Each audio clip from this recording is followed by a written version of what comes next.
Mute করে রাখছেন সবাইকে। না শুনলে তো বুঝবো না, আমি তারপর বলতে পারবো।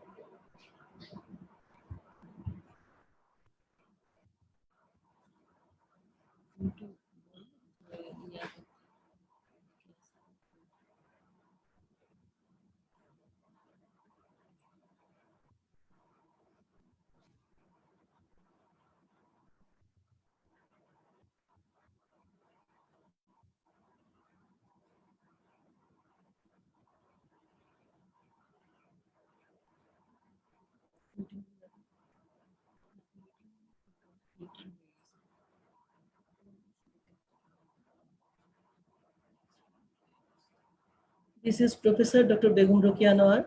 Welcome you all to today's case discussion. Am I audible to you?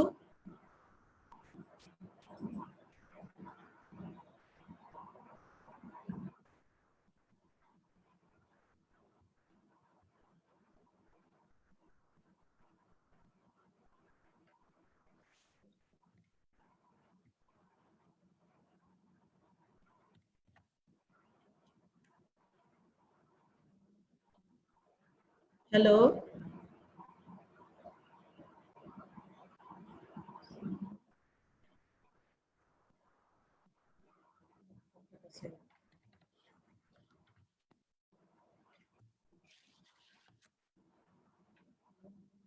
Hello.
Hello, আমি কি শোনা যাচ্ছি?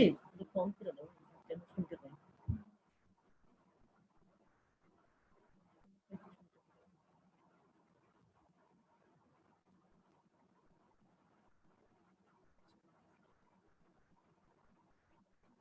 আমাকে একটু কনফার্ম করতে হবে শোনা যাচ্ছে। Am I audible to you all? Please confirm me.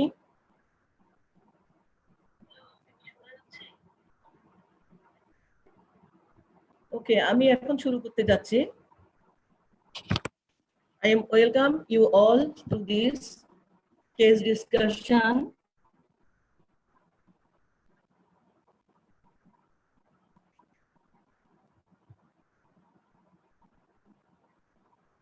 I will talk about 3 cases of pre-invasive diseases of cervix. At first, you have heard many things from our learned professors, Professor Ashraful Nisa Madam, Professor Janatul Firdaus Jonaki, and Professor Shirin Akhtar Begum. I think they already covered most of the things.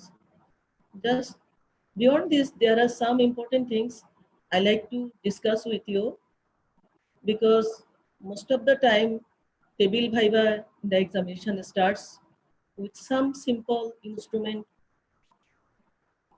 So at first, in introduction, I like to say that rates of cervical cancers are at least 4-fold high in resource poor country. আমাদের মতো দেশে 4 গুণ বেশি। আর এটা mostly কেন হচ্ছে? Higher incidence and death rates of cervical cancer are likely from lack of organized screening and inadequate access to the treatment.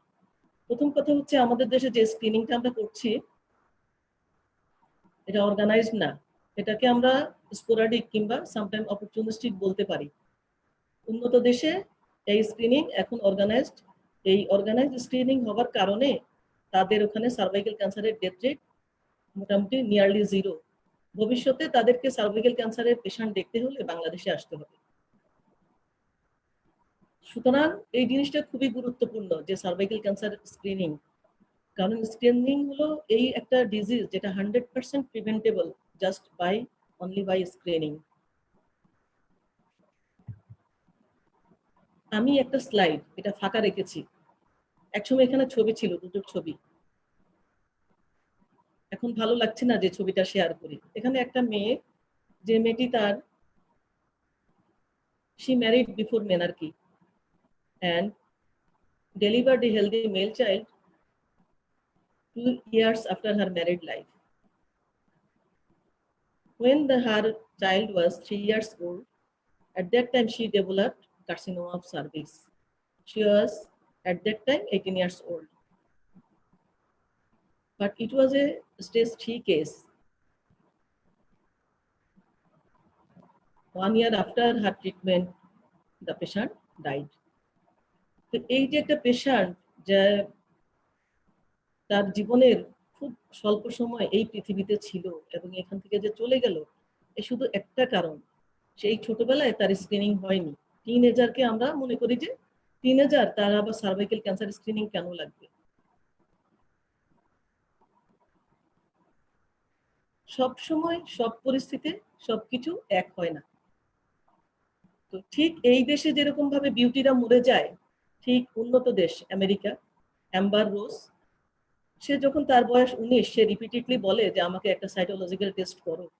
তখন তারা করেনি, যে তখন ইউএসএ তে starting age of cervical cancer screening is 21। তারা তার 21-এ যখন করতে যায়, by this time it was a case of CS service stage 3B and the patient died.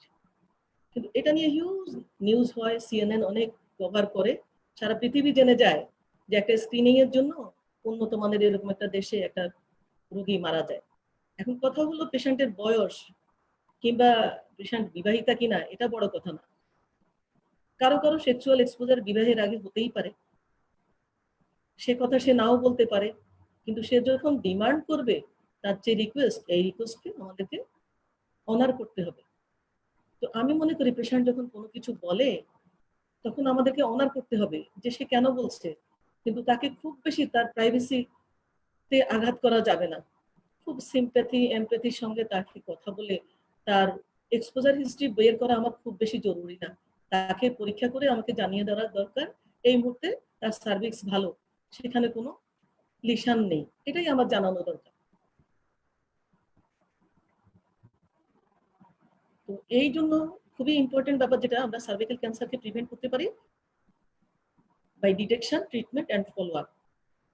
But important thing is that the integral of clinical pathological information that is central to evaluation of pre-invasive lesion. Definitely একটা patient আসলে তার history খুবই important, খুবই important. সেই হিস্ট্রিকে অত্যন্ত history নিয়ে তারপরে তার এক্সামিনেশনে আমরা যাব। কখনো একটা পেশেন্টের হিস্ট্রি ছাড়া তাকে শুধুমাত্র স্ক্রিনিং টেস্ট আমরা করব না। এই জন্য so yet every single day we are facing various challenges in the management of pre-invasive disease.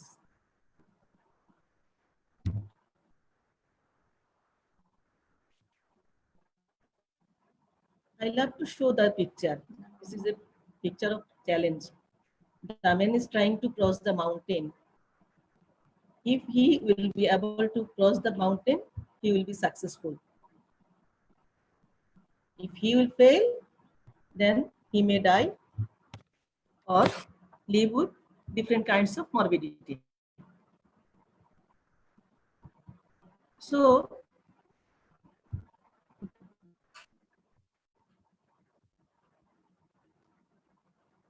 এইরকম একটা প্রি ইনভেসিভ ডিজিজ আমাদের এমন ভাবে তাকে ডায়াগনোস করতে হবে যেন আমি আন্ডার ট্রিটমেন্ট না দিই কিংবা আন্ডার ডায়াগনোসিসও না করি। কিছু কিছু ক্ষেত্রে দেখা যায় যে ওভার ডায়াগনোসিস করা যায়, ওভার ডায়াগনোসিস হবে, কিন্তু ওভার ট্রিটমেন্ট হয়ে যায়। তো একটা অপটিমাম ডায়াগনোসিস আমাদের প্রয়োজন। তো যেটা মনে হয়, বলে না চোখের কথা বলে, সব চোখ কি কথা বলে? আসলে চোখকে কথা বলতে হলে চোখকেও এক্সপিরিয়েন্স হতে হবে। এই চোখ যখন যাবে তখন সে মনের কথাও বুঝতে পারবে। আর মানে ব্রেক, মানে অ্যাপ্লিকেশন অফ নলেজ, তার সাথে এই যে চোখের ভিজুয়ালাইজেশন, ডে বাই ডে তাকে স্কিল করে তুলবে। এই আমরা বলি যে একটা যখন আসে, যখন সে স্ক্রিনিং এও আসে, তাকে আমরা সম্পূর্ণ হিস্ট্রি নিব এবং দেখব। আর আরেকটা যেটা আমি বলতে চাচ্ছি, যে আমাদের পরীক্ষার হলের টেবিল ভাইভা, যেটা টেবিল ভাইভা যখন শুরু হয়, খুব সিম্পল জিনিস দিয়ে এই জিনিসগুলো আমরা আগে থেকে তাকে পরীক্ষা হলে গিয়ে যেন না শিখি। তো শেখাটা কি হবে? হ্যালো ম্যাডাম, কথা করতেছি। ম্যাডাম এডিট সাউন্ড আসতেছে অনেক, শুনতে পাচ্ছ এখন? ম্যাডাম এডিট, হ্যাঁ এখন একটু ঠিক হয়েছে। ওকে,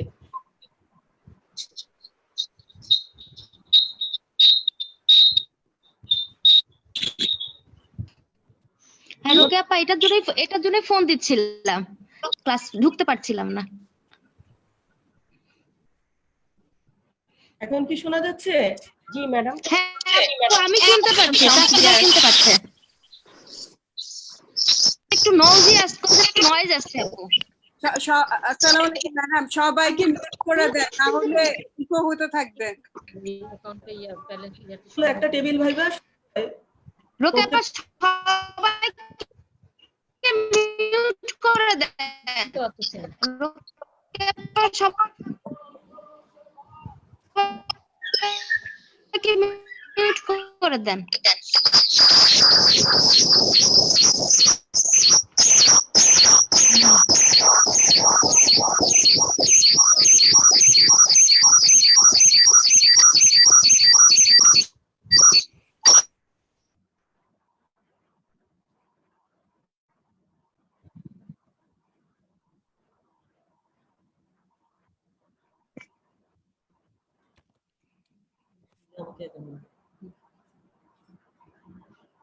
ঠিক আছে না?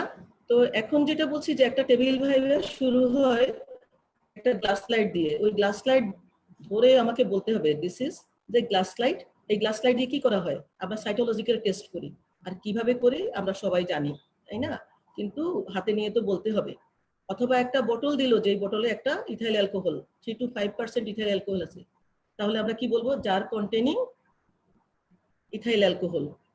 কিংবা একটা Ayre's spatula, Ayre's wooden spatula.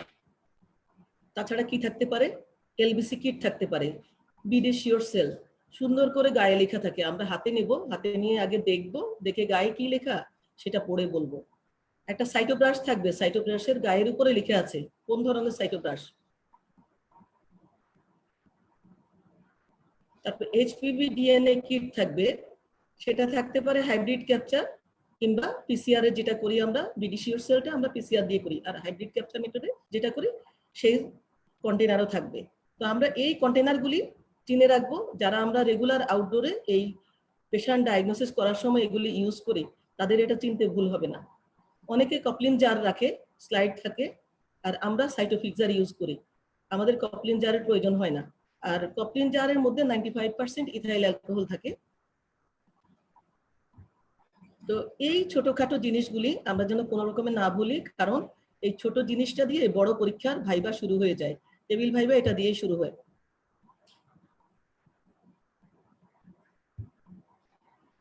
এখন এখানে যেটা ইম্পর্টেন্ট, এই স্লাইডের অনেক কিছু তোমরা এর মধ্যে শুনে গেলা, জাস্ট আমি একটা কথা বলবো। এখনকার এই টার্মিনোলজি 2012 to 16 এসে অনেক চেঞ্জ হয়ে গেল। যে terminology developed from the American Societies of Colposcopy and Pathology. they published lower anogenital squamous terminology, that means last project. তো এই প্রজেক্টটা হওয়ার উদ্দেশ্যটা কি? উদ্দেশ্য হলো কি, it is a comprehensive re-evaluation of the terminology of HPV associated lesion of lower anogenital tract including cervix, vagina, vulva, perianal area, anus, penis and scrotum. Aim of the project or classification is to develop an optimum diagnosis and management of precancerous lesion. মানে আমি একটা optimum diagnosis করব, যেখানে করতে পারবো না আমি, যে ওভার ডায়াগনোসিসও যেন না হয় বা আন্ডার ডায়াগনোসিস যাতে না হয়, তাহলে আমার ম্যানেজমেন্টও অপটিমাম হবে। সো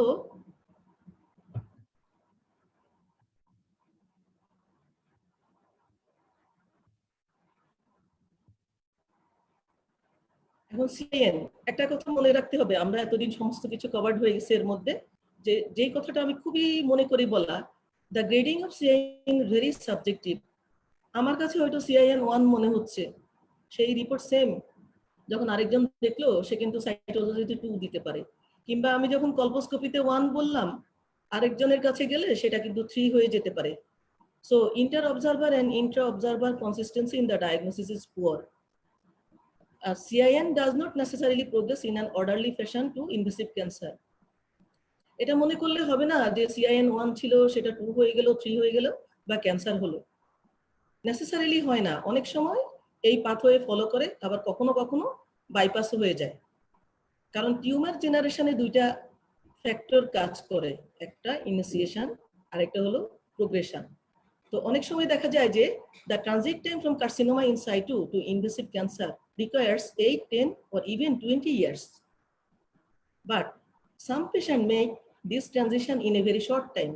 যেমন adenocarcinoma, teenager group, এই গ্রুপে খুবই তাড়াতাড়ি প্রোগ্রেস হয়, যেটা চোখের পলকে হয়ে যায়। একটা পেশেন্ট যদি 14 বছর বয়সে আসে, দেখা যায় যে 16 বছর বয়সেই তার ক্যান্সার হয়ে যায়।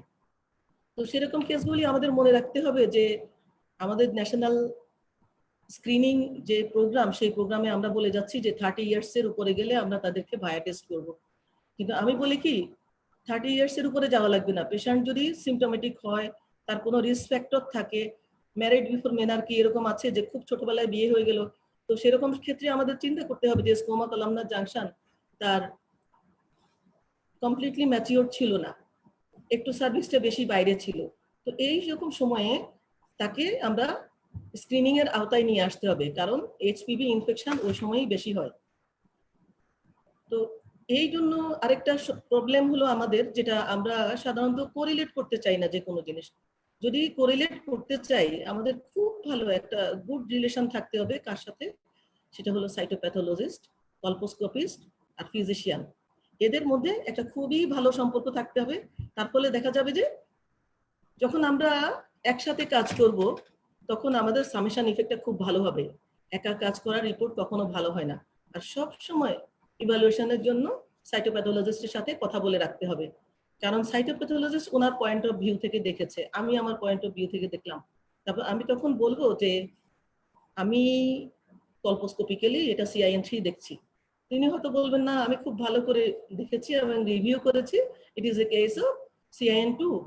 তো যে কোনো রিপোর্ট, এনি পজিটিভ রিপোর্টকে কখনো অবহেলা করা যাবে না, সেটা সাইটোলজি হোক, কলপোস্কোপি হোক, সেটা একটা ডিস্ট্রিক্ট হসপিটাল থেকে আসুক কিংবা একেবারে সাব সেন্টার উপজেলা হেলথ কমপ্লেক্স থেকে আসুক, যে কোনো পেশেন্ট যে কোনো রিপোর্ট যখন পজিটিভ নিয়ে আসবে, সেই রিপোর্টকে অবহেলা করার কোনো স্কোপ নেই।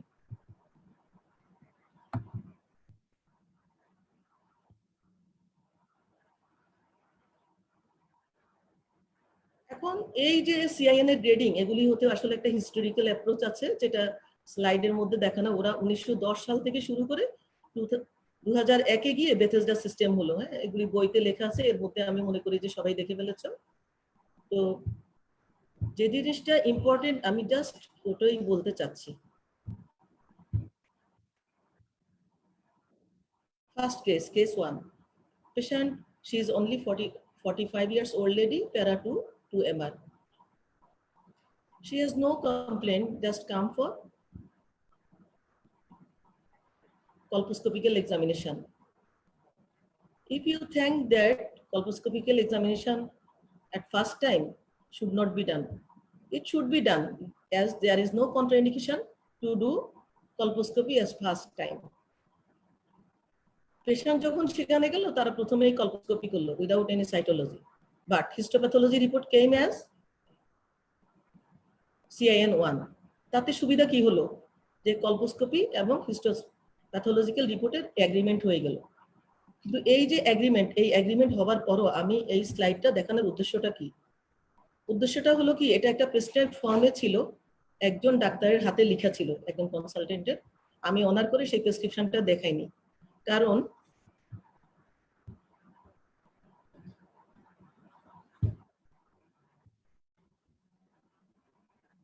they advise the patient for total abdominal hysterectomy, but we examined the patient colposcopically.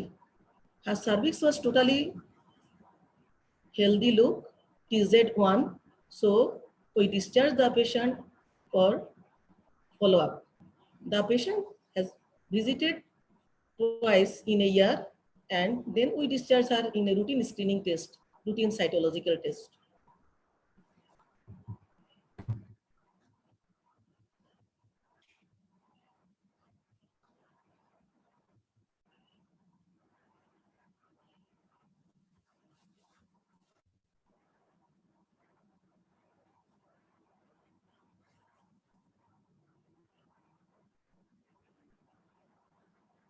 এখন কিছু টার্মিনোলজি যেটা খুব সহজ মনে হয় আমরা সবই পারি, কিন্তু সামটাইম যখন আমরা জিজ্ঞেস করতে যাই বারবার না পড়লে এগুলি মনে থাকে না।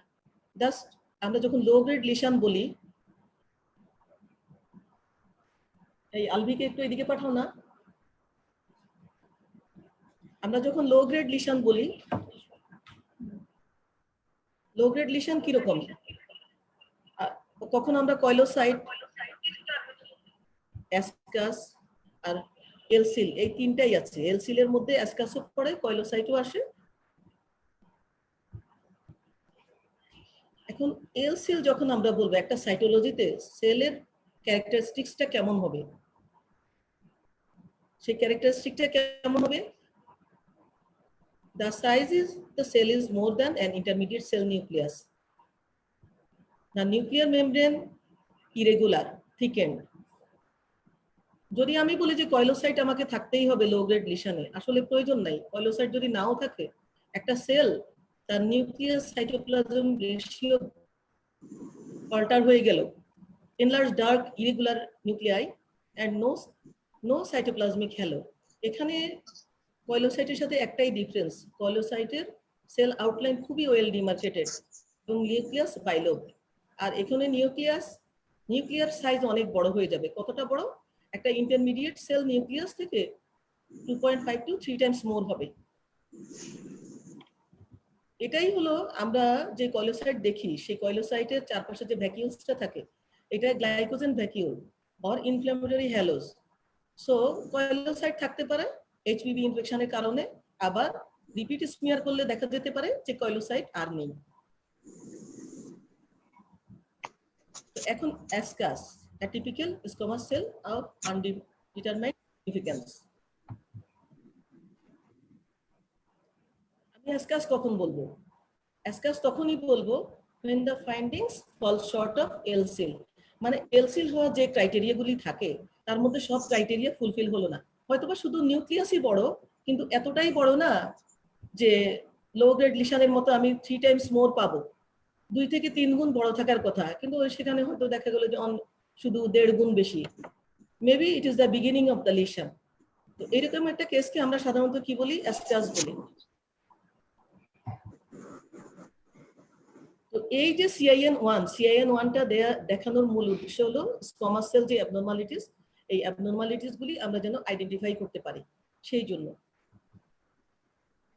এখন একটা ইন্ট্রাএপিথেলিয়াল নিউপ্লাসিয়া, সেই ইন্ট্রাএপিথেলিয়াল নিউপ্লাসিয়া যখন আমরা বলি, তার treatment modalities, it is not for CIN1 but for all CIN1, depends on age of the patient, desire of reproduction, risk factor presence, and degree of dysplasia, and also facilities available for follow-up such as colposcopy or cytology. আমাদের মনে রাখতে হবে যে আমি কোন সেন্টারে কাজ করছি। যদি একটা পেরিফেরাল সেন্টার হয় সেখানে আমি ভায়া করতে পারি, ক্যাপসও করতে পারি। যদি কলবোস্কোপি না থাকে আমি পেশেন্ট রেফার করতে পারি। আর এছাড়া ট্রিটমেন্ট মডালিটিজের মধ্যে অ্যাবলেটিভ প্রসিডিওর আছে, যেটা হলো ক্রায়োসার্জারি, ইলেকট্রোকগুলেশন ডায়াথেরাপি, ডায়াথার্মি আর কার্বন ডাইঅক্সাইড লেজার। আর এক্সিশনাল প্রসিডিওরের মধ্যে LEEP excisional conization, carbon dioxide laser excision and also hysterectomy. তো আমি মনে করি এইগুলি এই কয়েকদিনে অনেক বারবার আলোচনা হয়ে গেছে, এর মধ্যে শোনাও হয়ে গেছে, তাই না? তো যেটা ইম্পর্টেন্ট যে আসলে CIN1 কি, এটা most of the time regresses to normal. হ্যাঁ, তো এটা একটা HPV ইনফেকশনের কজ। HPV ইনফেকশন হলো, এই ইনফেকশনটা কেমন, HPV ইনফেকশন হচ্ছে আবার চলে যাচ্ছে। বলে কি একটু নদী বা সমুদ্রে অনেক কিছু আসে, যখন ঝড় বন্যা বৃষ্টি হয় সেগুলি ভেসে চলে যায়। HPV ইনফেকশন ঠিক তেমনই। হিউম্যান প্যাপিলোমা ভাইরাস যখন ইনফেকশন করে সে বডিতে ঢুকে আবার সে বের হয়ে চলে যায়। Within 2 years most of them cleared by body immunity of the body. তো বডির ইমিউন রেসপন্স যদি ভালো থাকে, যে কোনো মানুষ 2 বছরের মধ্যে মোটামুটি এটা ক্লিয়ার করে ফেলতে পারে। আর বাকিরা হয়তো পারে না, যে কোনো মানুষই এটা ক্লিয়ার করতে পারে। তো এই জন্য CIN1 যখন আমার কাছে আসলো, আমাকে বুঝতে হবে যে এই patient most of the time will become a normal patient. আমরা এই পেশেন্টকে নর্মাল স্ক্রিনিং এ ছেড়ে দিতে পারি। কিন্তু এই যে CIN1, তার কাছে কি CIN2, 3 হতে পারে না? যদি বলি একেবারেই হতে পারে না, তা কিন্তু না। It may progress to CIN2 or 3, though it is very uncommon, especially after biopsy. একটা CIN1 কেস, আমি অ্যাসিটোভাইট রিজিয়ন পেলাম এবং পাঞ্চ বায়োপসি করলাম। তাতে কি হলো? The disease portion removed by punch biopsy.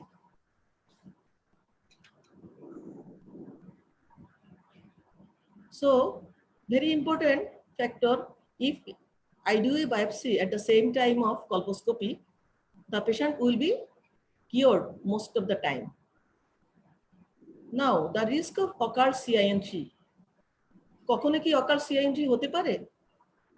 যদি অকাল CIN3 এর কথা আমরা চিন্তাই করি, তবে তো চিন্তা করতে হবে প্রিভিয়াস সাইটোলজি কি ছিল। আমাদের খুব মন দিয়ে শুনতে হবে।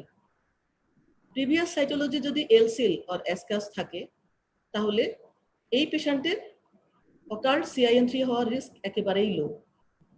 কিন্তু প্রিভিয়াস সাইটোলজি যদি হাই গ্রেড লিশন থাকে কিংবা atypical squamous cell high grade could not be excluded, অথবা অ্যাটিপিক্যাল সেল থাকে, তাহলে এই পেশেন্টের ক্ষেত্রে তার অকাল্ট CIN3 থাকতে পারে। যদি আমি কলপোস্কোপিক্যালি CIN1 দেখিও, তাকে ছাড়া যাবে না, কারণ তার previous cytology high risk for development of CIN3। তো এই যে একটা ব্যাপার যে আমার সাইটোলজি হাই গ্রেড ছিল কিন্তু আমি লো গ্রেড পাচ্ছি, হ্যাঁ, এরকম একটা ব্যাপার, এরকম একটা ডিসক্রিপেন্সি, আমাদের ডিসক্রিপেন্সি গুলো ভালো করে বুঝতে হবে যে ডিসক্রিপেন্সি কখন হয়, কিভাবে হচ্ছে। তো ফেলিয়ার টু ডায়াগনোজ CIN2 বা 3 by colposcopic biopsy for women referred with an HCl smear does not exclude it, although invasive cancer is unlikely. তো এখানে বলা হচ্ছে কি, একটা পেশেন্ট যার সাইটোলজি হাই গ্রেড লিশন ছিল কিন্তু আমি কলপোস্কোপিক্যালি হাই গ্রেড লিশন পেলাম না, তার মানে এটা না যে আমি এক্সক্লুড করতে পারলাম। এখানে অবশ্যই ইন্ট্রাএপিথেলিয়াল নিউপ্লাসিয়া আছে, যদিও ইনভেসিভ কার্সিনোমা হওয়ার চান্স খুবই কমে গেল। কখন কমে যাবে? In absence of warning signs of carcinoma. So warning signs of কার্সিনোমাটা আমাদেরকে বুঝতে হবে যে যখনই একজন কলপোস্কোপিস্ট কলপোস্কোপি করবে, তাকে প্রথমেই দেখে নিতে হবে স্পেকুলাম এক্সামিনেশন করে যে এখানে কি ফ্র্যাঙ্ক ভিজিবল কোনো গ্রোথ আছে কিনা। ফ্র্যাঙ্ক ভিজিবল যদি কোনো গ্রোথ থাকে সেখানে আমরা কলপোস্কোপি করব না, ডাইরেক্ট বায়োপসি নিব। বেশিরভাগ সময় দেখা যায় যে পেশেন্ট আমাদের কাছে গ্রোথ নিয়েও আসে, কলপোস্কোপি করতে আসে, হয়তো advice given for colposcopy, because বেশিরভাগ আমাদের দেখা যায় যে ক্লিনিক্যালে যারা প্র্যাকটিস করছেন তাদের অনেকের সময় হয় না যে পেশেন্টের এক্সামিনেশন করার জন্য। কিন্তু তাও ভালো যে একটা পেশেন্টকে উনি রেফার করে দিলেন, এই জন্য তাকে অনার করতে হবে। অ্যাটলিস্ট রেফার করার কারণে পেশেন্ট তার কমপ্লিট একটা ডায়াগনোসিস পেয়ে সে কিওর হয়ে যাবে। তো যেটা সবসময় খুবই প্রয়োজন স্পেকুলাম এক্সামিনেশন। স্পেকুলাম এক্সামিনেশন করে প্রথমে এক্সক্লুড করতে হবে যে আমার এখানে কোনো গ্রস গ্রোথ নেই। যখন কোনো গ্রস গ্রোথ না থাকবে তখন পেশেন্ট যদি ইলিজিবল ক্যান্ডিডেট হয় আমি তখনই তাকে কলপোস্কোপি করব। তো এইরকম একটা কেস যখন আমরা হাই গ্রেড লিশন দেখছি কিন্তু cytology high grade, colposcopy low grade, এরকম কেসে invasive carcinoma very unlikely. Madam AHCH এটার পুরো ইলাবোরেশনটা কি হবে? Atypical squamous cell of high grade. শুনতে পাচ্ছি না। ACH এটার অ্যাব্রিভিয়েশন ইলাবোরেশনটা কি হবে ম্যাডাম? হাই সিলের অ্যাপ্রিসিয়েশন। হাই সিল তো না, হাই সিল না, ASCH হাই হলো সিলের অ্যাসকাস। ও Ascus high Atypical squamous cell high grade lesion cannot be excluded. Excluded. H cell হলো হাই গ্রেড আর L cell হলো low grade squamous intraepithelial neoplasia.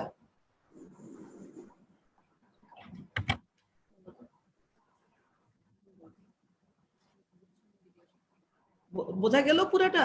হ্যাঁ madam, atypical squamous cell high grade lesion cannot be excluded.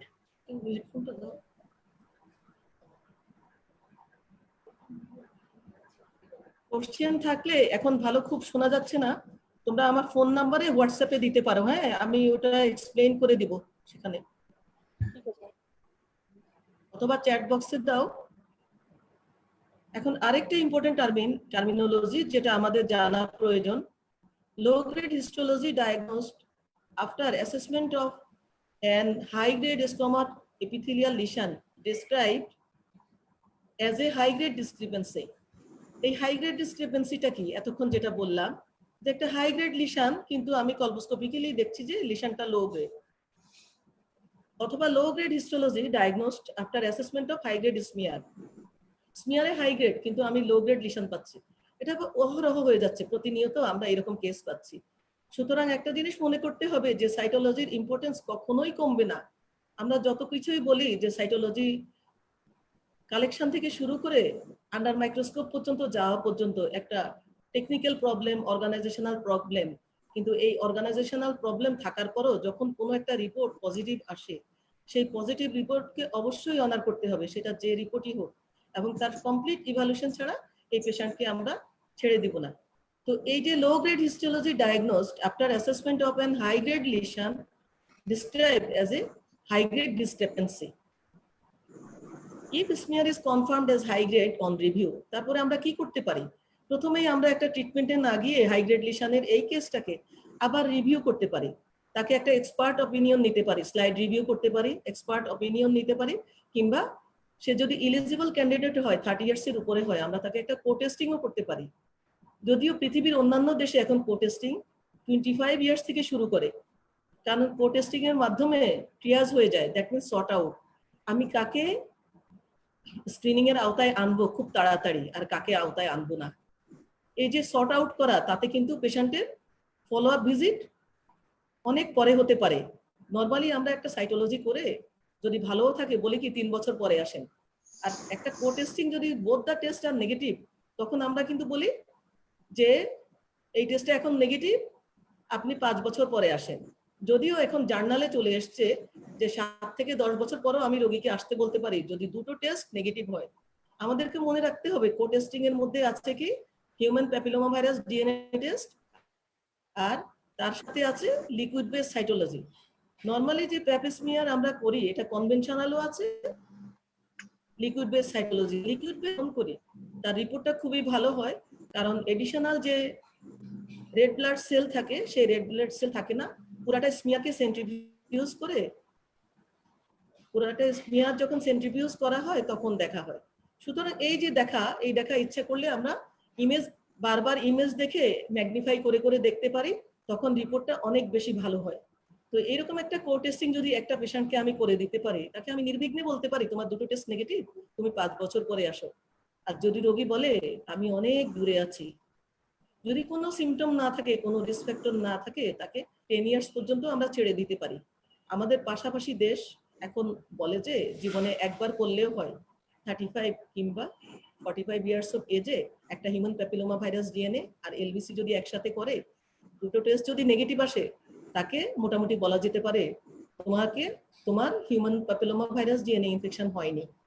এই হয়নি বলাটা অনেক বড়, একটা রোগী অনেক বড় অ্যাসিওরেন্স পায় যে হ্যাঁ আমার মধ্যে ক্যান্সারের জীবাণু নাই। তো প্রতিটা সাইটোলজি যখন হয় আমরা ইচ্ছা করলে সাইটোলজি রিপিট করতে পারি, রিভিউ করতে পারি, অথবা আমরা ডাইরেক্ট কোটেস্টে চলে যেতে পারি, অথবা আমরা কলপোস্কোপিতে চলে যেতে পারি। এই কারণে আমরা কলপোস্কোপি কোথায় কোথায় করব, কলপোস্কোপির ইন্ডিকেশনগুলি খুবই ভালো করে জানতে হবে।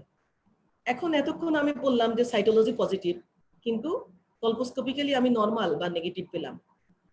কিন্তু এখন যদি আমি উল্টাটা বলি যে নেগেটিভ সাইটোলজি কিন্তু হিউম্যান পাইলোমা ভাইরাস ডিএনএ পজিটিভ, তখন কি হবে?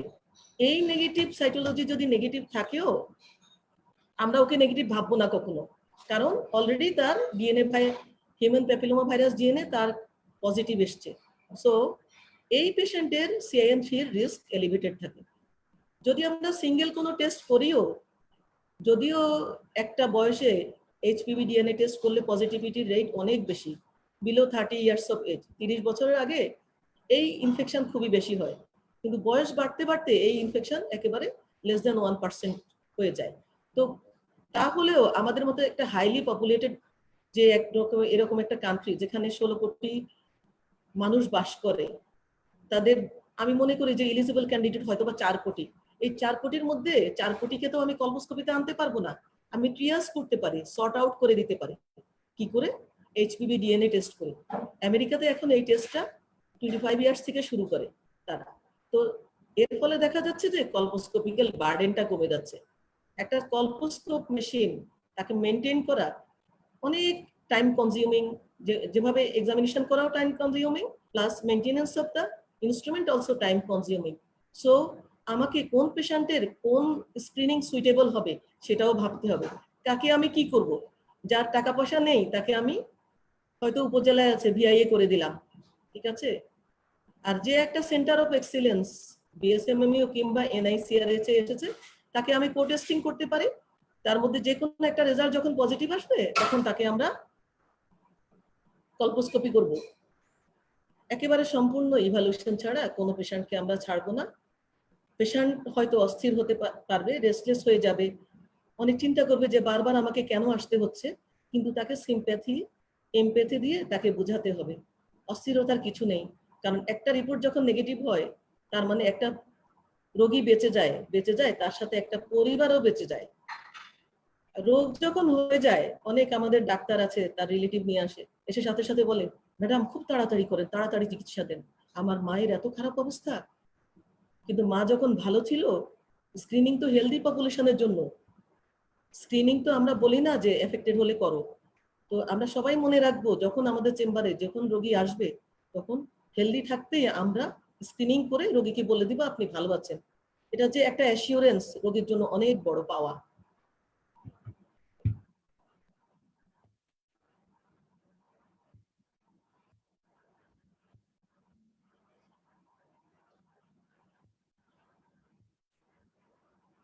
Now I am discussing my second case.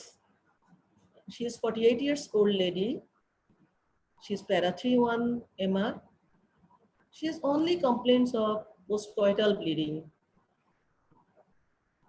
The patient was treated in a medical college hospital. They did a colposcopical examination, but they did not write down TZ1 or 2 or 3. Just only they written CIN1. And they took a biopsy. The report was invasive squamous cell carcinoma grade 2. So there is a great discrepancy. Colposcopical examination CIN1, but histopathological report invasive squamous cell carcinoma grade 2.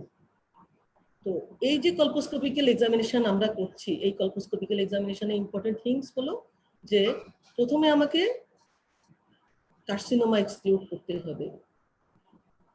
একটা পেশেন্টের যখন Frank growth থাকবে আমি colposcopy করব না। আর কখন colposcopy করব না?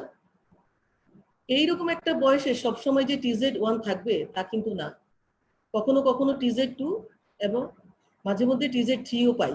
এখন এই যে কেসটা দেখা যাচ্ছে, এই কেসে সম্ভবত পেশেন্টের colposcopical examination findings, colposcopy was not satisfactory and it was a case of TZ3. When the report came, they did a simple hysterectomy. ভুল তো ভুল, বারবারই ভুল, প্রথমে দেখার ভুল, তারপর করার ভুল।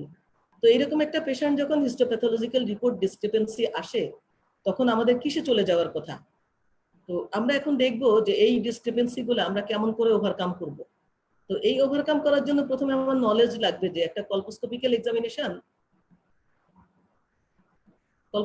এক্সামিনেশনে warning signs of carcinoma of cervix যা আছে ওই 8 to 10 পয়েন্টস আমাদের জানতে হবে। ওই 8 to 10 পয়েন্টস যখন আমরা জানবো, তখন আমি যখন কলপোস্কোপি করব, স্যাটিসফ্যাক্টরি কলপোস্কোপি না হলে আমি আমার সাপোর্টিভ ইনভেস্টিগেশনের হেল্প নিব। কি নিতে পারি? ওই ক্ষেত্রে কিন্তু একটা সাইটোলজি করা যায়, একটা ডিএনএ টেস্ট করা যায়, তার সাথে এরকম একটা কেসে যখন দেখা যায় না, লিপও করা যেতে পারে, লিপ কোন তার সাথে ইসিসি করা যায়। এখন লিপ আমরা কখন করব, কোন কখন করব, ইসিসি কখন করব? আমরা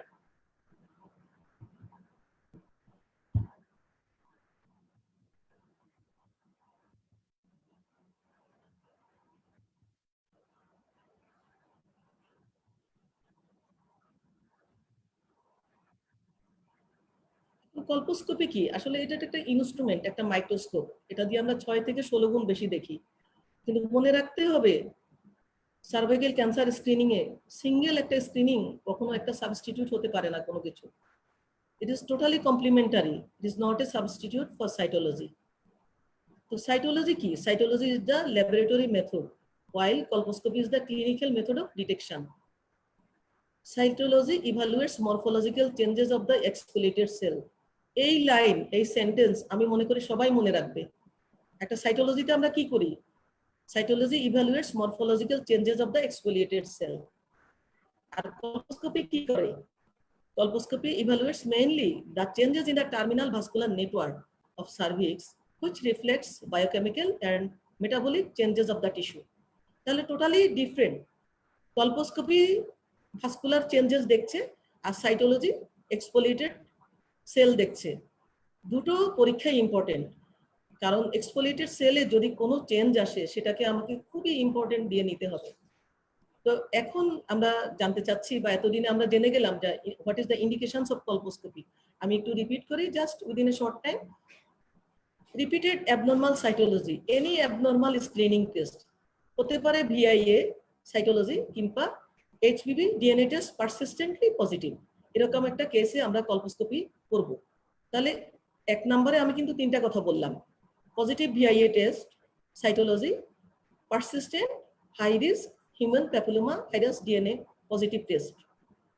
secondly, postcoital bleeding if cytology is negative. সাইটোলজিকে আমরা অনেক গুরুত্ব দিই, কিন্তু যদি সাইটোলজি এক্ষেত্রে নেগেটিভও হয়, আমরা একটা পোস্টকয়েটাল ব্লিডিং পেশেন্টকে অবশ্যই কলপোস্কোপি করব।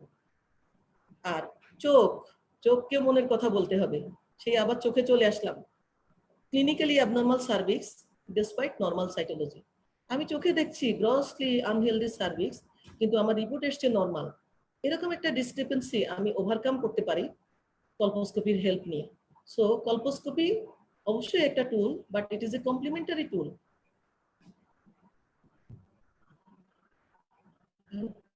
এই যে একটা জিনিস আমরা এন্ডোসার্ভাইকাল কিউরেটিস, এই একটা পরীক্ষা আমরা যদি করে থাকি, অনেক রোগী আমাদের আনডায়াগনোজ থাকবে না। তো এই এন্ডোসার্ভাইকাল কিউরেটিস কখন কখন করতে হবে, এই ইন্ডিকেশনগুলি আমাদের জানতে হবে। এই ইন্ডিকেশন না জানলে মোটেও চলবে না।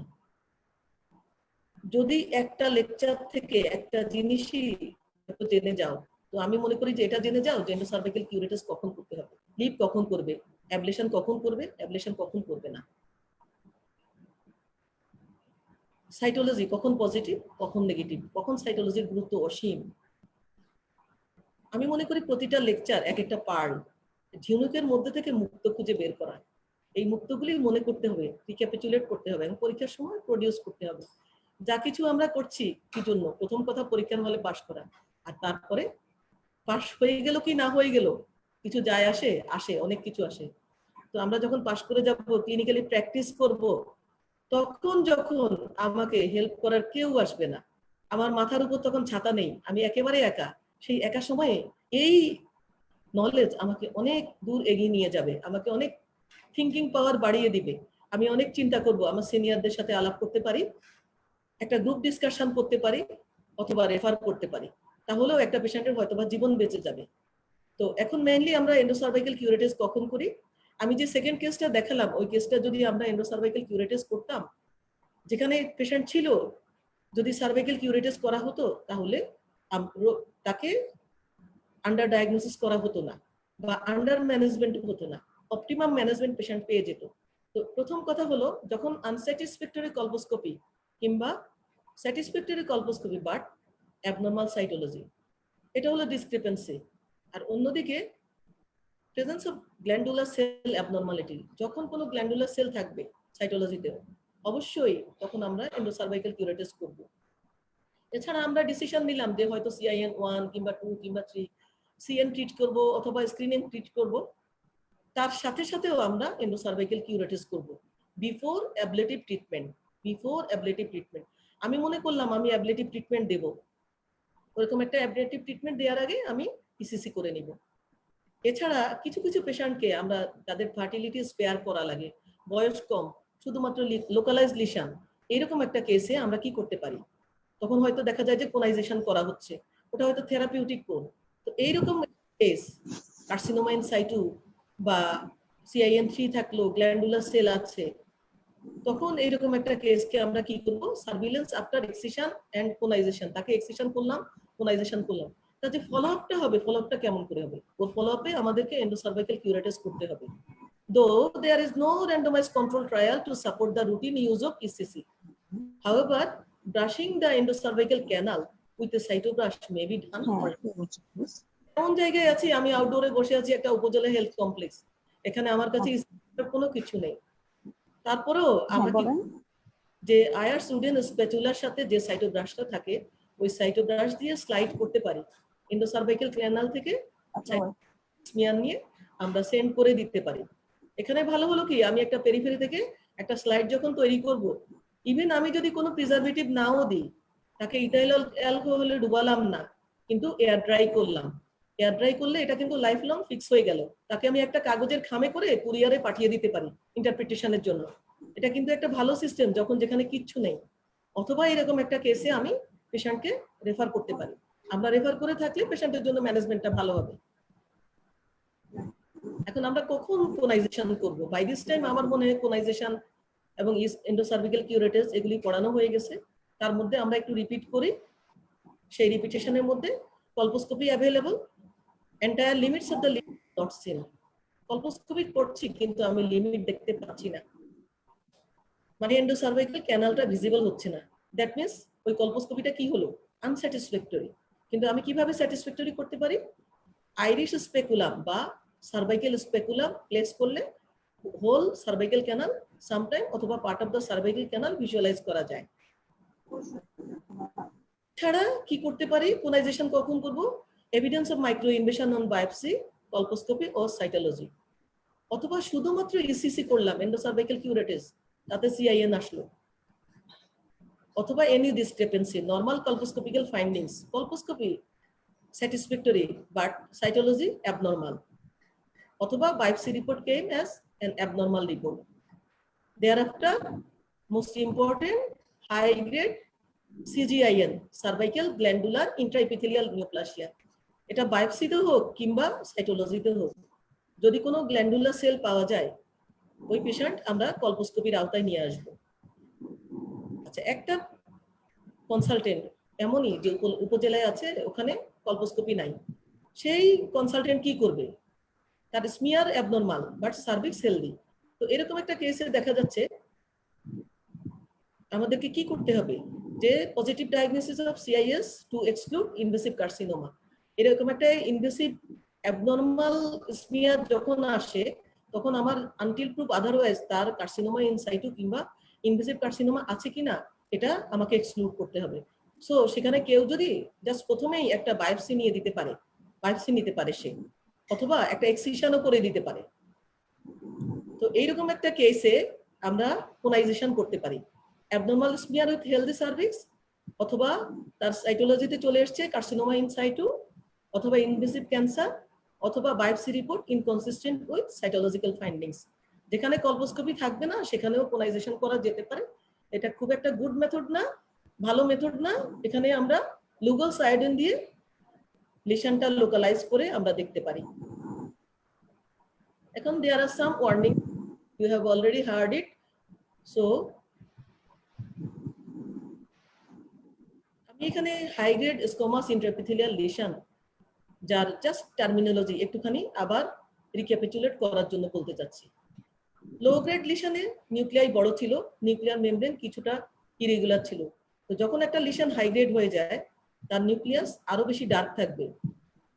সামটাইম এমন হয় যে পুরো সেলটা দেখাই যাচ্ছে না, শুধুমাত্র নিউক্লিয়াস দেখা যাচ্ছে। আর nuclear membrane mostly irregular, higher nuclear to cytoplasmic ratio. This dysplastic cell arranged singly or in sheet or as syncytial aggregates. Syncytium মানে কি? Cell without boundary. অনেক নিউক্লিয়াস দেখা যাচ্ছে, বড় বড় শুধু নিউক্লিয়াসই দেখা যাচ্ছে। তো এই যে diagnosis relies on finding single cell with irregular nuclear membranes and high nuclear to cytoplasmic ratio. তো এইরকম একটা সেলকে যখন থাকবে ওইরকম সাইটোলজি আমরা বলবো কি high grade squamous intraepithelial lesions. Clearly high grade intraepithelial lesion. There are some terms that mimics of high grade intraepithelial neoplasia that includes mimics of H cell, squamous metaplasia, atrophy, repair in presence of endometrial cell or histocytes or endocervical cell. তো এই ধরনের কিছু যদি sell পাই ওটাকে আমরা কি বলি? These are the mimics of high grade squamous intraepithelial neoplasia. These are not the true lesion, but the mimics. So what are the mimics? These are the mimics, squamous metaplasia, atrophy, and repair. If the cytological features fall short of a diagnosis of high-grade squamous intraepithelial lesion, the diagnosis of atypical squamous cell cannot exclude H cell. That means AHCH, atypical squamous cell, high grade could not be excluded. এই টার্মটা আমরা তখন use করি। এই টার্মটা খুবই important. আমরা low grade লিশনের সাথে পরিচিত হলাম অ্যাসকাস, আর হাই গ্রেড লিশনের সাথে পরিচিত হলাম atypical squamous cell, high grade could not be excluded. এটা কি কখন আমরা বলবো? If dysplastic cell are clearly present but do not meet criteria for high grade lesion. কিছু ক্রাইটেরিয়া মিলে কিছু মিলে না, এরকম একটা লিশন যখন হবে তখন আমরা তাকে এরকম টার্ম ইউজ করব। Then the changes are characterized as low grade lesion cannot exclude high grade lesion. Totally high grade lesion এর সাথে correspond করছে না, তখন আমরা এটাও লিখতে পারি high grade low grade squamous intraepithelial lesion, high grade lesion could not be excluded. তাহলে এই যে টার্মিনোলজি, এই টার্মিনোলজিটা আমরা আমাদের প্র্যাকটিক্যাল লাইফে আমরা মনে রাখবো যে লো গ্রেড লিশনের সাথে অ্যাসকাস আর হাই গ্রেড লিশনের সাথে রিলেটেড হলো atypical squamous cell, high grade lesion would not be excluded. আসলে CIN2, 3 এই দুটোকে আলাদা করে খুব বেশি লাভ হয় না, কারণ management most of the time একই রকম। আর CIN2 হলো একটা গ্রেড, এই CIN2 প্রোগ্রেসও হতে পারে, রিগ্রেসও হতে পারে। এখন কেউ যদি ফার্টিলিটি স্পেয়ারিং সার্জারি চায় বা সে তার লোকাল ট্রিটমেন্ট চাচ্ছে আবার ফার্টিলিটিও চাচ্ছে, তো এরকম একটা কেসে আমরা কি করতে পারি? কনফার্ম হওয়ার জন্য P16 করতে পারি, ইমিউনোহিস্টোকেমিস্ট্রি করতে পারি। যদি P16 হয় এটা most probably progress to CIN3 or invasive carcinoma. For that reason শুধুমাত্র প্রফেশনাল ডিসএগ্রিমেন্ট যখন হবে বা ফার্টিলিটি স্পেয়ারিং করার কোনো চিন্তা ভাবনা থাকবে তখন আমরা P16 করতে পারবো। এখন পেশেন্টকে আমি সর্ট আউট করে ফেলতে পারবো, এই গ্রুপ অফ CIN2 কে আমি ফলো আপে রাখবো আর এই গ্রুপ অফ CIN2 কে আমরা ফলো আপে রাখবো, কিন্তু অত ইন্টেন্স ফলো আপ আমি দেব না। অ্যাকচুয়ালি যখন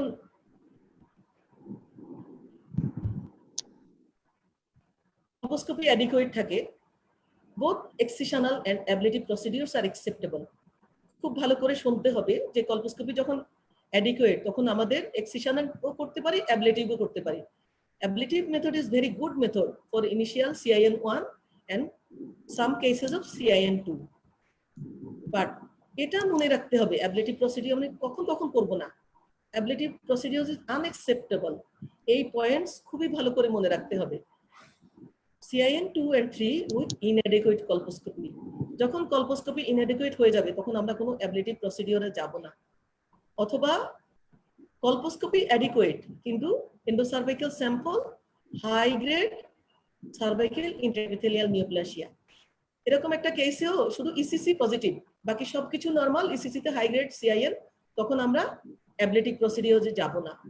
অথবা আনগ্রেডেড সিআইএন, সিআইএন যখন আনগ্রেডেড হয়, গ্রেডিংই নাই 1 কি 2 কি 3, এটা হ্যাঁ এরকম একটা আমরা না জেনে অ্যাবলেটিক প্রসিডিওর, যদিও ন্যাশনাল স্ক্রিনিং প্রোগ্রামে ভায়া করে উইদাউট আমার তো স্টপ ভিডিও লেখা, আমাদের দেশে পেশেন্টের কমপ্লায়েন্স খুব কম, দে আর ভেরি নন তো কমপ্লায়েন্ট। লাল দেখা যাচ্ছে, হ্যাঁ স্টপ ভিডিও।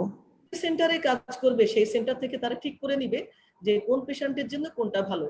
তবে যেটা মনে হয় যারা আমরা ভালো সেন্টার অফ এক্সিলেন্স কিংবা এখানে তো লাল লাল লাল স্টার্ট ভিডিও লাল, কলপোস্কোপি, এখন অপশন দেখো তো। তারপর ট্রিটমেন্ট। আনগ্রেডেড সিআইএন কে আমরা ট্রিটমেন্ট দেব না। তো এখন যেটা important, সাইটোলজিক and colposcopic observation.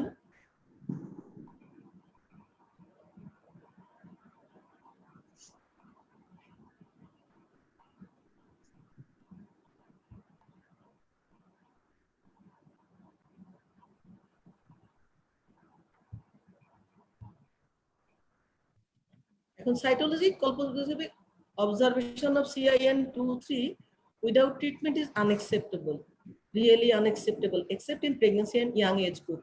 Pregnancy আর young age group, these are the special age group, তাদের ট্রিটমেন্টও ডিফারেন্ট, এবং তাদেরকে এমন ভাবে ট্রিটমেন্ট করা হয়, জাস্ট ফলো আপে রাখার চেষ্টা করি আমরা, যখন পর্যন্ত ইনভেসিভ স্কোমাসাল কার্সিনোমা মনে না হবে বা ওয়ার্নিং সাইন অফ ক্যান্সার না থাকবে, এই গ্রুপকে আমরা ট্রিটমেন্ট দিতে চাই না, শুধু ফলো আপে রাখতে চেষ্টা করি।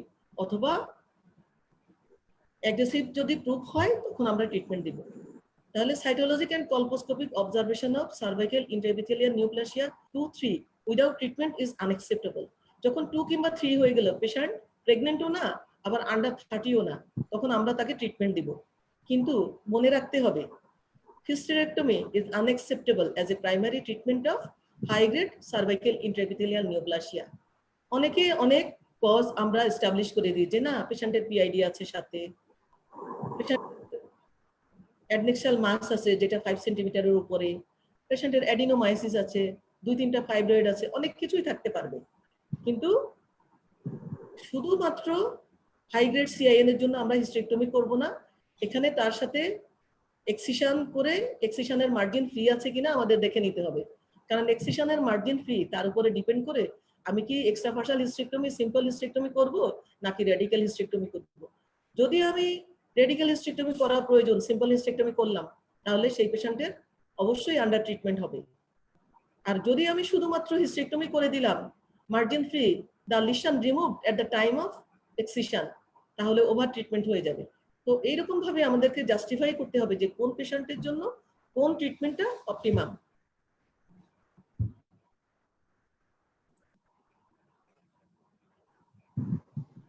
এখন if CIN 2-3 is reported at the margin of a lip, আমি লিপ করলাম, লিপের মার্জিন কিন্তু ফ্রি না।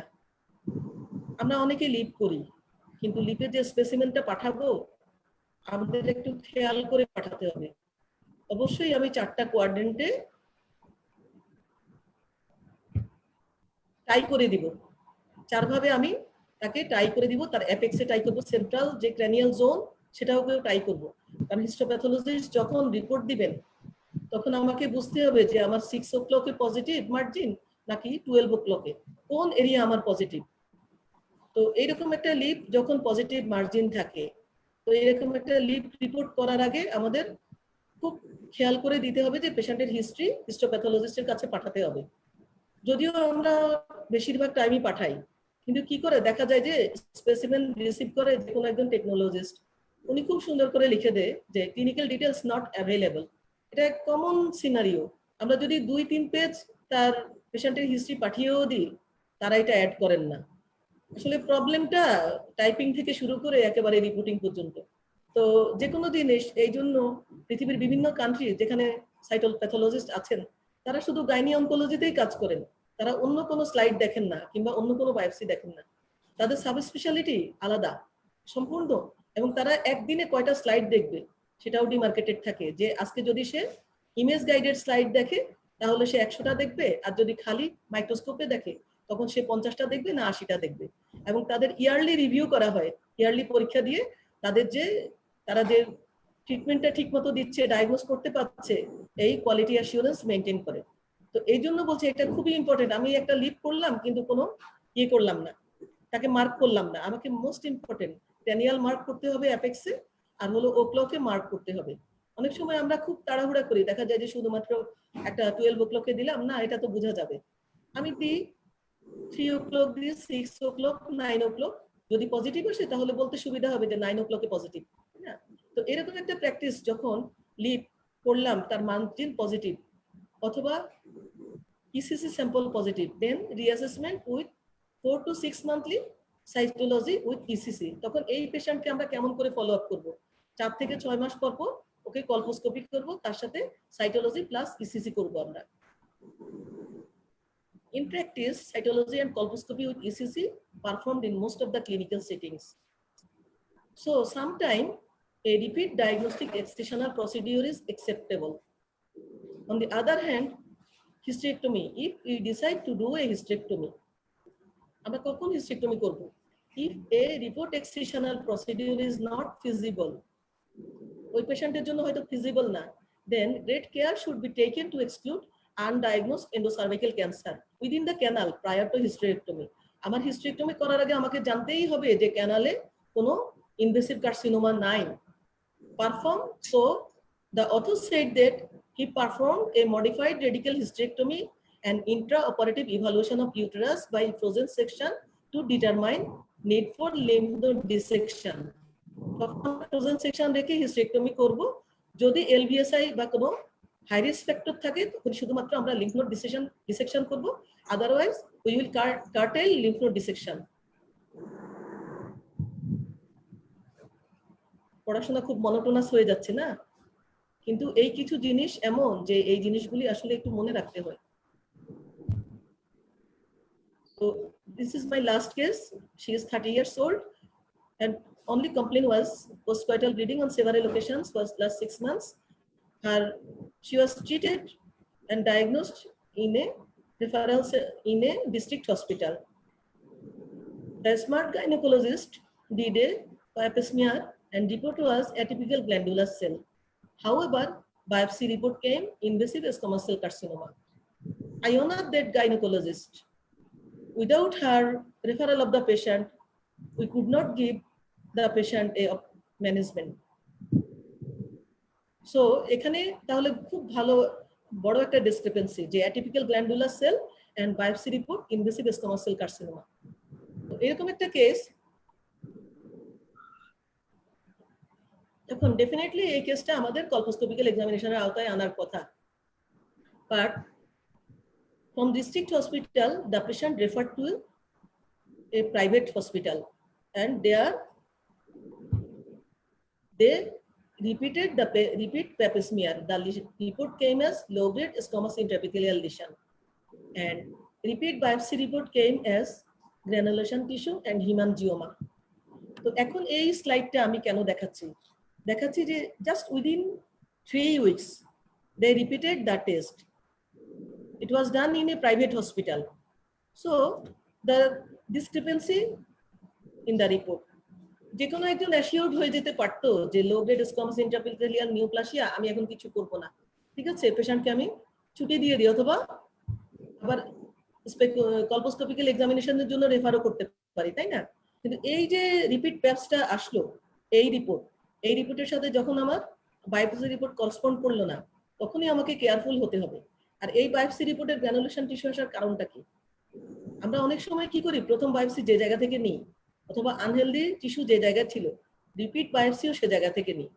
হ্যাঁ, রিপিট বায়োপসি আমি সে জায়গা থেকে নিতে পারি, কখন নিতে পারবো? কমসে কম 6 উইক পরে, মানে একটা 1.5 মাস সময় দিতে হবে ওই জায়গাটা হিল হতে। যদি হিলিং না হয়, রিপিট বায়োপসি করলে এইরকমই রিপোর্ট আসবে, গ্রানুলেশন টিস্যু কিংবা হিমানজিওমা। কিন্তু যে এইরকম একটা রিপোর্টের সাথে ফ্যামিলিয়ার না, সে কিন্তু মনে করতে পারে যে এই রিপোর্টটা কোয়াইট নরমাল, আমি ওকে ছুটি দিয়ে দিই বা নরমাল স্ক্রিনিং এর আওতায় তাকে নিয়ে যাই। এই কেসটা দেখানোর উদ্দেশ্য হলো যে আমি যদি কখনো রিপিট টেস্ট করি, সেই রিপিট টেস্টটা কি হবে, আমি কি লিভ করব না কোন করব নাকি আমি এইচপিভি ডিএনএ করব? তো এখন যেটা যে এই কেস এইরকম একটা রিপোর্ট পাওয়ার পরে the senior consultant referred the patient to NICRH in our center. Thereafter we did a colposcopical examination. It was TZ2, no visible lesion seen, but due to discrepancy of the report, we did leave and endocervical curettage. And the biopsy report came as normal. Ectocervical tissue shows totally normal report, but endocervical tissue shows squamous cell carcinoma grade 3. এই যে discrepancy, এই কেসটা দেখানোর উদ্দেশ্য হলো এইভাবেই discrepancy হয়, কিন্তু এই ডিসক্রিপেন্সি গুলোই আমাদেরকে ইভালুয়েট করতে হয়। এখন বারবার আমরা যখন আমাদের চোখতে এক্সপিরিয়েন্স করব, বারবার করে আমরা কলপোস্কোপিতে চোখ রাখবো এবং আমাদের নলেজ ইমপ্রুভ করব। আমি জানতে চেষ্টা করব যে কোথায় আমি ইসিসি করব, কোথায় কোন করব, কোথায় অ্যাবলেশন করব, কোথায় এক্সিশন করব। এই নলেজ যখন আমার হয়ে যাবে তখন আমি most of the time case miss করব না। তো আমাদের এই লেকচার নেওয়ার উদ্দেশ্যই হলো আমি যেন কোনো কেস না মিস করি, সেটা পরীক্ষার হলে হোক কিংবা আমাদের ক্লিনিক্যাল সেটিং এ হোক। অনেক সময় দেখা যায় নিজের আত্মীয় স্বজনও আসে, কিন্তু দেখা যায় যে খুব রিনাউন্ড গাইনোকোলজিস্ট তার মাকেও হয়তো স্ক্রিনিং করায় না, একেবারে ফ্র্যাঙ্ক গ্রোথ নিয়ে তার মাও আসে। তো কথায় কথায় যখন এসেই পড়লো আমি বলে ফেলি, আমাদের যারা রিলেটিভ আছে আমরা চেষ্টা করব, বোন কিংবা আমাদের ফুফু খালা যারা আছে, এই কথা আমি সবখানে বলি, তাও বলি, বারবারই বলি যে আমরা তাদেরকে স্ক্রিনিং এর আওতায় নিয়ে আসবো ভালো থাকাকালে। খারাপ হলে আমরা যেন না করি, আমরা অন্তত পক্ষে তারা যখন ভালো থাকবে, কিউরেটিভ স্টেজে থাকবে, আমরা যখন তা করি। আমরা যদি পেশেন্ট খুব সলভেন্ট হয় আমরা চেষ্টা করব কো টেস্টিং করার জন্য, সেখানে কোনো বায়াসনেস থাকবে না যে কলপোস্কোপিক্যালি আমি 2 বললাম 3 বললাম। যদি প্রয়োজন হয় any of the report positive আসে তখন আমরা কলপোস্কোপিতে যেতে পারি।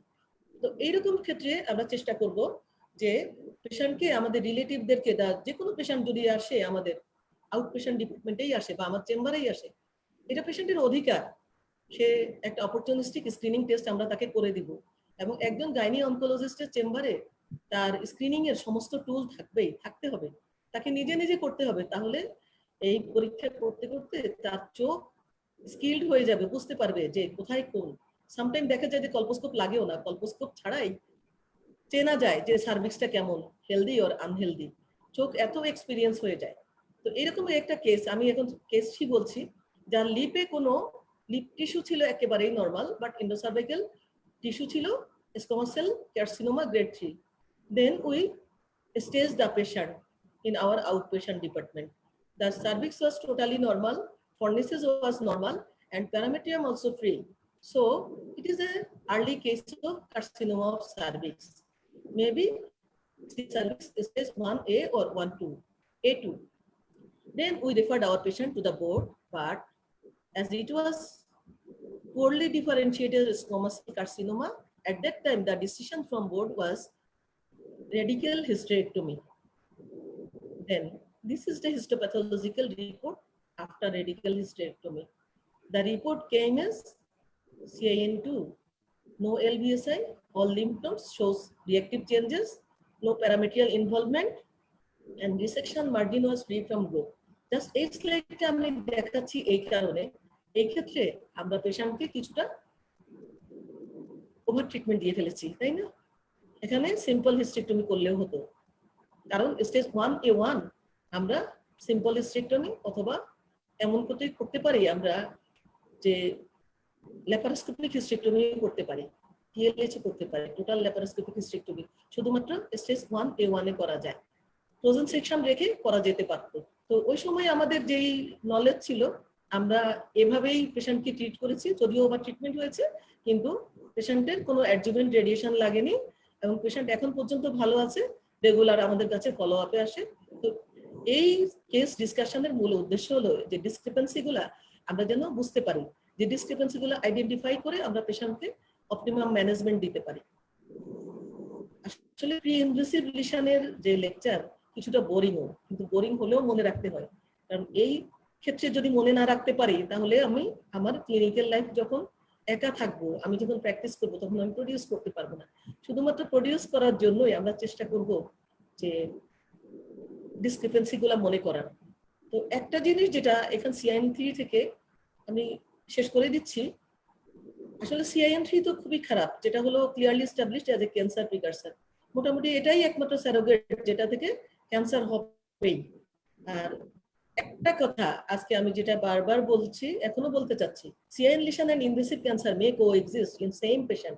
একটা পেশেন্টে CIN1 পেলে খুশি হওয়ার কিছু নাই, হয়তো 6 o'clock CIN1, 9 o'clock গিয়ে সেটা 2 বা 3 থাকতে পারে, অথবা 12 গিয়ে আমি ইনভেসিভ স্কোয়ামাস সেল কার্সিনোমাও পেতে পারি।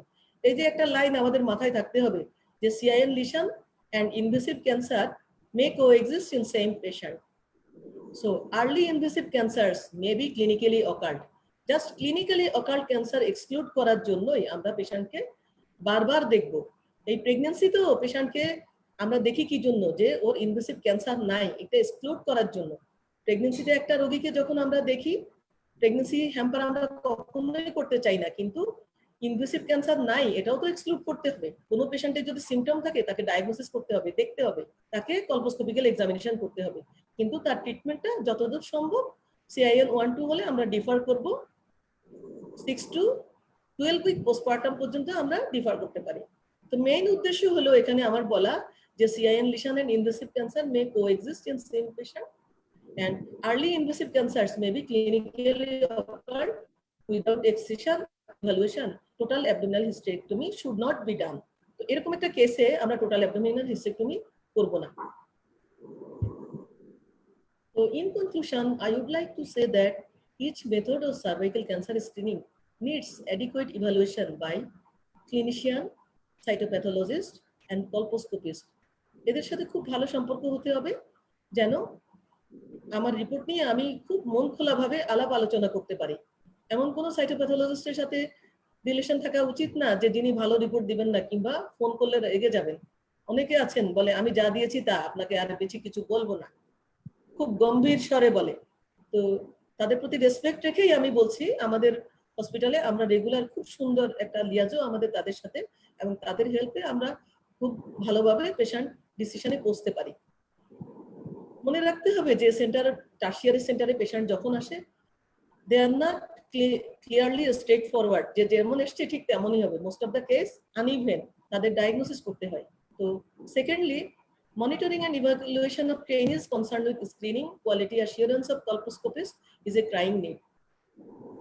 আমাদের বলতে হবে we are blessed with very good colposcopy center at BSMMU, the center of excellence. Sometime আমার কাছে মনে হয় যে এই সেন্টারটা টাটা মেমোরিয়ালের চেয়েও ভালো।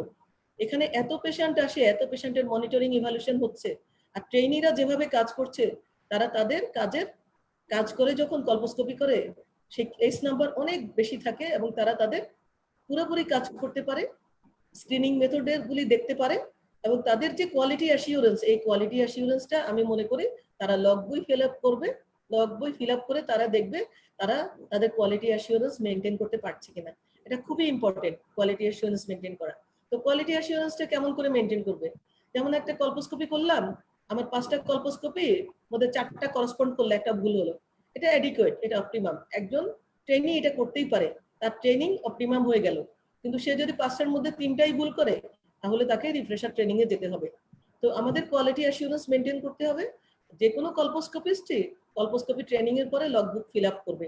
আমি মনে করি এটা তাকে তার সেলফ এভালুয়েশন দিবে, এবং সে যে কোয়ালিটি অ্যাসিউরেন্স করতে পারছে, একটা স্ট্যান্ডার্ড মেনটেন করতে পারছে, সে অ্যাসিওর্ড হতে পারবে। তো যেটা হলো কি, কোথাও যদি আমার কিছুই না থাকে, lastly HPV DNA test with high negative predictive value is the choice of screening test, as it reduces colposcopical burden, prolong interval of screening and reduce follow-up visit of the patient. তো HPV DNA test আমি একটা periphery থেকে করতে পারি, কারণ এটা যে মিডিয়াতে আছে সেটা হলো ট্রান্সপোর্ট মিডিয়া, তার সাথে LBC কিট একই সাথে থাকে। যদি করে আমি কুরিয়ারে পাঠিয়েও দিই, ওটা 7 দিন পর্যন্ত ভালো থাকে। আর যদি ফ্রিজে রাখি, ফ্রিজেও অনেক দিন ভালো থাকে।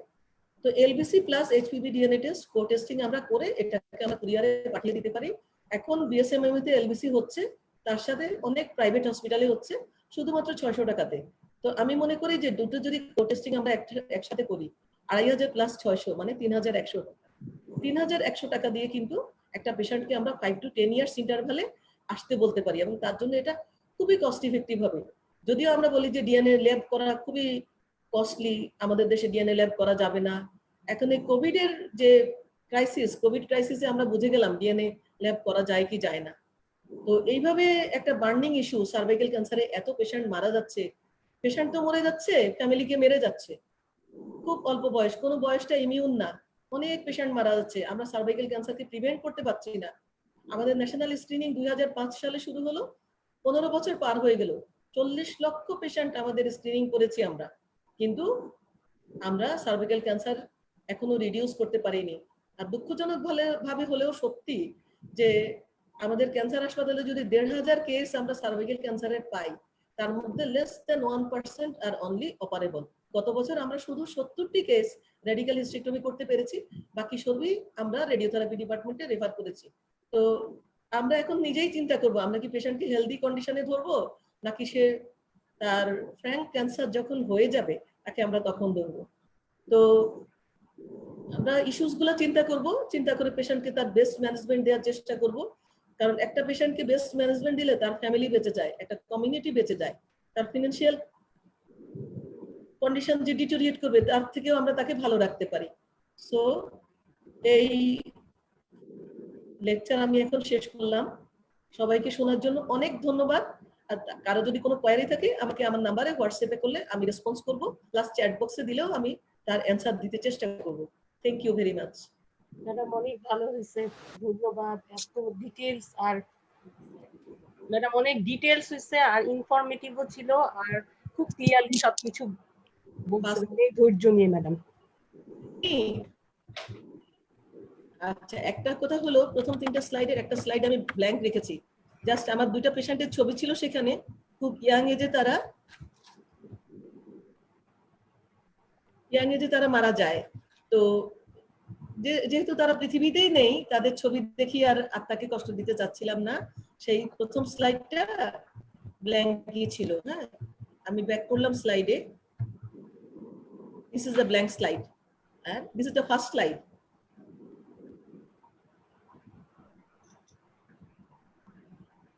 যেখানে আমরা সার্ভাইকাল ক্যান্সার আমাদের বাংলাদেশের জন্য লিডিং কজ অফ ডেথ, আর সেই ডেথটা হলো 4-fold high in resource poor country.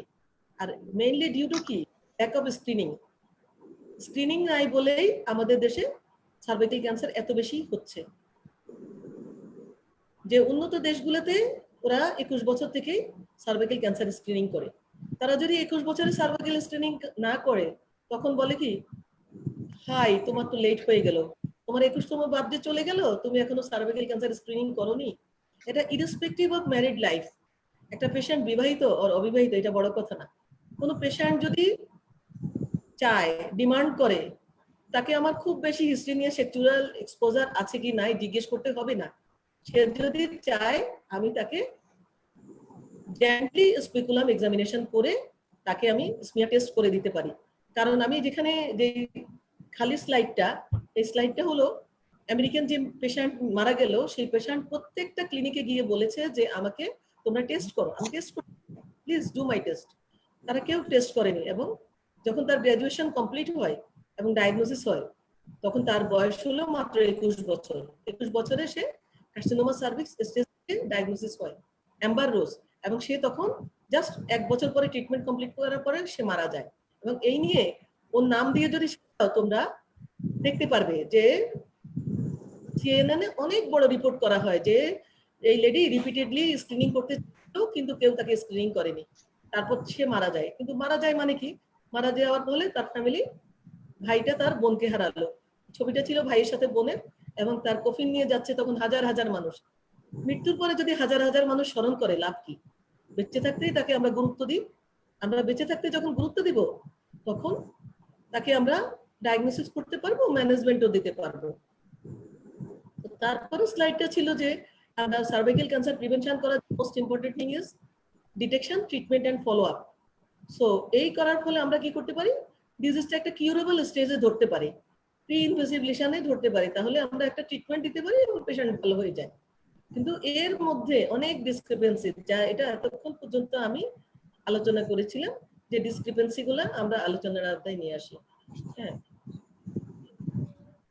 যেটা হলো what are the warning signs of invasive cancer in colposcopy. So, oh, okay, I am showing you that slide.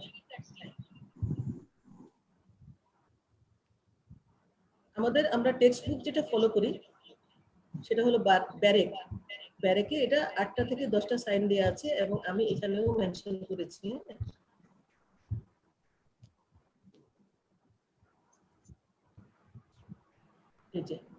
এই slide degenerated friable epithelium particularly with contact bleeding, কোনো কারণে contact bleeding যদি থাকে, irregular surface contour in a high grade colposcopical lesion, আমি একটা high grade lesion দিচ্ছি কিন্তু uniform না।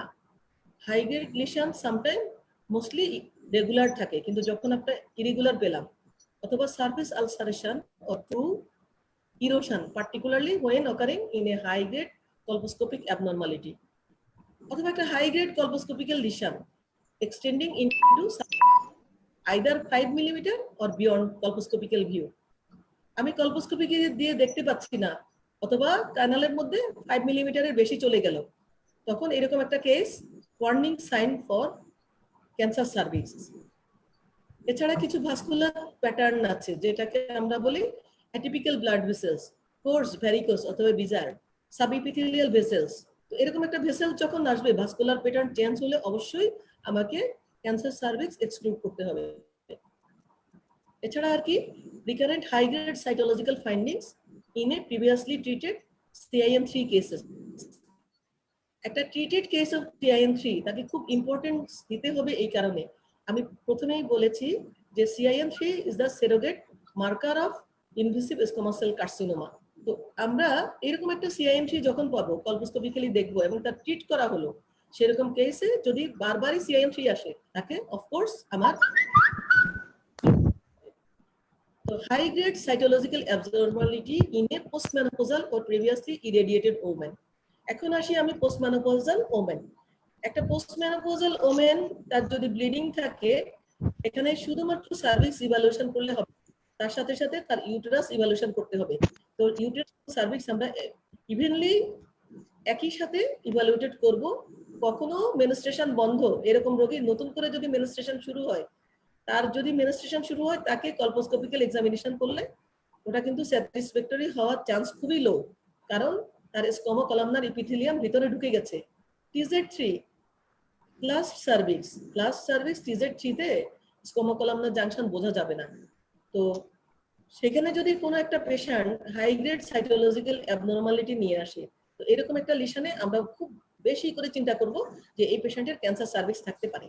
আর যে পেশেন্ট প্রিভিয়াসলি ইরেডিয়েটেড কোনো একটা কারণে, তার হয়তো অ্যানাদার ক্যান্সার, ভেজাইনাল ক্যান্সার ছিল বা ভালভাল ক্যান্সার ছিল, রেডিয়েশন পেল, এইরকম একটা কেস, অথবা সার্ভিক্যাল ক্যান্সারের জন্য সে রেডিয়েশন পেয়েছে, সেরকম একটা কেস, তখন আমাদেরকে খুবই বেশি করে দেখতে হবে যে এই কেসটা আবার কি নতুন করে ক্যান্সার হচ্ছে। সেরকম একটা কেস আমাদেরকে কলপোস্কোপিক্যাল এক্সামিনেশন করলেও এটা আমাদের জন্য একটা সাইন, ক্যান্সার সার্ভিক্সের ওয়ার্নিং সাইন। এখন any histopathological evidence of invasive cancer of CIN2 or 3 in biopsy specimen in which basement membrane cannot be adequately defined. Histopathologist report histopathological evidence দেখা যাচ্ছে যে 2, 3, কিন্তু যিনি হিস্টোপ্যাথোলজিস্ট তিনি ক্লিয়ার কাট বেসমেন্ট মেমব্রেন সম্বন্ধে কোনো রকম কমেন্ট করেননি। এরকম যখন কমেন্ট করা হয় না, তখন আমরা চিন্তা করব যে এটা আমাকে সার্ভাইকাল ক্যান্সার এক্সক্লুড করতে হবে, যেহেতু বেসমেন্ট মেমব্রেন আমার ডিমার্কেশন অফ কার্সিনোমা টু অথবা CIN3 এন্ড ইনভেসিভ ক্যান্সার। যখন ইনভেসিভ ক্যান্সার হয় বেসমেন্ট মেমব্রেন রাপচার হয়ে যায়, আর যখন কার্সিনোমা ইন সাইটু হয় whole thickness outside basement membrane involved by intraepithelial lesion. But in CIN3 sometimes 1 or 2 layer of cell remain unaffected. But in case of carcinoma in situ, whole layer, just basement membrane intact, whole layer involved by intraepithelial neoplasia. So intraepithelial neoplasia আর carcinoma in situ তফাৎই হলো যে একটা হলো whole 3 layer, 1/3 to full length এটা involve হবে, exclude করবে শুধু বেসমেন্ট মেমব্রেন, সেটা হলো কার্সিনোমা ইন সাইটু। আর more than 2/3 involve not up to the basement membrane, তখন হবে CIN3। কিন্তু CIN3 আর কার্সিনোমা ইন সাইটু, এটা যদি আমরা সাইটোলজি করি, এই সেলের অনেক তফাৎ। CIN3 এর সেল নিউক্লিয়াস সাইটোপ্লাজম রেশিও যা থাকে, কার্সিনোমা ইন সাইটুতে কোনো আউটলাইনে বোঝা যায় না, শুধুমাত্র নিউক্লিয়াস বোঝা যায়, এবং নিউক্লিয়াস ইরেগুলার থাকে, এবং নিউক্লিয়াস অনেক বাইলোব, ট্রাইলোব এবং মাল্টিলোব হতে পারে, ক্যারিওরেক্সিস থাকতে পারে। প্যাথোলজিক্যাল যে টার্মগুলো ডিসক্যারিওসিস আমাদেরকে জানতে হবে, আমরা শিখে নিতে পারবো। তো আমার মনে হয় স্লাইড আমি শেষ করে ফেলেছি, আমি এখন শেষ করে যাচ্ছি। তোমাদের সবাইকে অনেক বেশি ধন্যবাদ এরকম একটা বোরিং লেকচার অনেক ভালো করে শোনার জন্য। আমার নেক্সট ক্লাস হলো case discussion on ovarian cancer, tomorrow same time 8:30 PM. I will invite you all to join my lecture. Thank you very much. Madam আসসালামু আলাইকুম ম্যাডাম, অনেক ধন্যবাদ। কে বলছিলে? ডক্টর সামিমা, ESMU থেকে। আসসালামু আলাইকুম, ফারহানা আপা। থ্যাংক ইউ আপা, অনেক সুন্দর লেগেছে অনেক জন্য। সুন্দর, বোরিং লাগে নেই ম্যাডাম। আসসালামু আলাইকুম আপা, থ্যাংক ইউ। ওয়ালাইকুম আসসালাম, থ্যাংক ইউ অল। হ্যাঁ, আসসালামু আলাইকুম madam, thank you. Practical oriented হয়েছে, অনেক ভালো হয়েছে ম্যাডাম। Most welcome.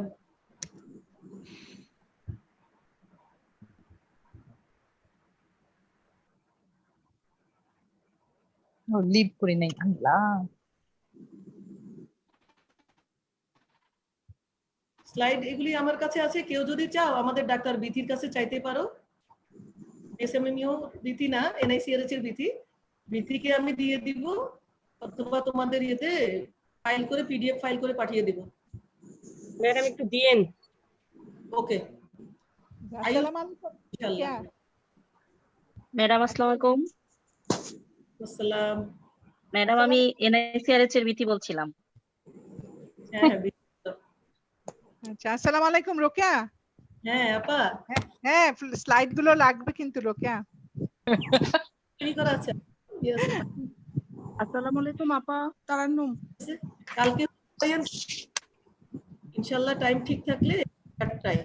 ইনশাআল্লাহ আগামী কালকে কয়টা? আগামী আপা? 8টা।